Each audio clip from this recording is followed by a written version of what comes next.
In today's tutorial, I'm going to show you guys how to go about setting up and installing your HP Photosmart 6520 series printer on your Windows laptop, PC, or tablet device. So this should hopefully be a pretty straightforward process here, guys. And without further ado, let's go ahead and jump right into it.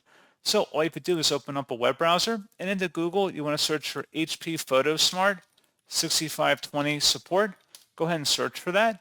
Best result, or one of the best results, should come back with HP Photosmart 6520 all-in-one printer series on support.hp.com. Most of these links, I think all of them on support.hp.com will work. Doesn't really matter, it just directs you to the same setting here. But again, you want to be on hp.com up at the top address. And you want to then scroll underneath software or support categories and select software and drivers.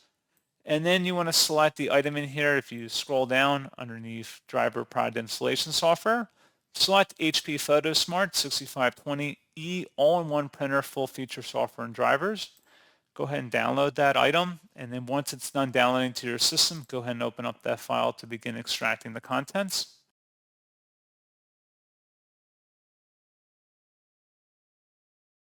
And if you receive a user account control prompt, it should be a verified publisher, HP Inc. Select yes, and then just proceed with the on-screen wizard here. You can install optional software if you want, and then select next, and then just proceed with the installer. If you want to have a wired or wireless connection, you can make those selections in the following screens. And that's pretty much it. So, as always, thank you guys for watching this brief tutorial. I do hope that I was able to help you out, and I do look forward to catching you all in the next tutorial.